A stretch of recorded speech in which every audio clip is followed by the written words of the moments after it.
चिंतन श्री गुरुदेव दत्त। जसं की आपली प्रेग्नन्सी सिरीज चालू आहे, पार्ट 3 मध्ये आपण पाहणार आहोत की प्रेग्नन्सीमध्ये जो पहिला महिना येतो त्यामध्ये जी लक्षणे किंवा जो त्रास होतो पहिल्या महिन्यात त्याबद्दल मी ह्यामध्ये इन्फॉर्मेशन देणार आहे।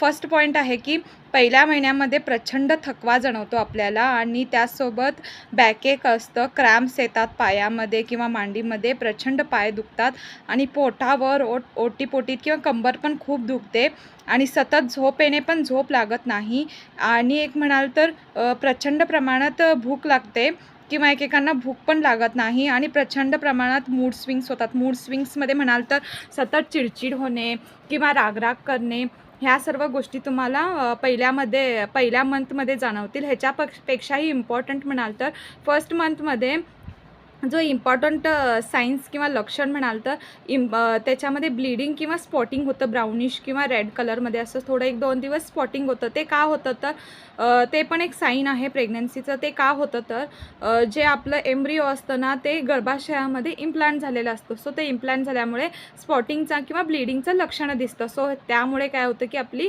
प्रेग्नन्सी कन्फर्म होते आणि त्याच काळामध्ये म्हणजे ज्या पहिल्या महिन्यामध्ये HCGचं हे जे हार्मोन आहे, ह्यूमन कोरियोनिक गोनाडोट्रोपिक हार्मोन, हे रिलीज होतं आणि त्यामुळे आपली प्रेग्नन्सी कन्फर्म होते। ही जी पहिल्या महिन्यामध्ये जी लक्षणं आणि ही जी प्रोसेस आहे ही आपल्याला प्रेग्नन्सीच्या फर्स्ट मंथमध्ये दिसली जाते। त्यामुळे हा महिना आपल्याला समजून येत नाही। ही लक्षणे असतात पण आपली जेव्हा प्रेग्नन्सी कन्फर्म होते तोपर्यंत आपल्याला जवळजवळ 1.5 महिने किंवा 1.25 महिने होऊन गेलेले असतात। तर ही पहिल्या महिन्यातली प्रेग्नन्सीची लक्षणं आहेत। तसंच आता नेक्स्ट व्हिडिओमध्ये मी तुम्हाला सेकंड मंथमध्ये काय काय चेंजेस असतात किंवा काय लक्षणं दिसतील याबद्दल मी तुम्हाला सांगेन व ह्यावरती तुम्हाला डिटेल व्हिडिओ पाहिजे असेल यूट्यूबवर जाऊन माझ्या चॅनलला प्लीज सबस्क्राईब करा, शेअर करा, लाईक करा आणि कमेंट करा। श्री स्वामी समर्थ।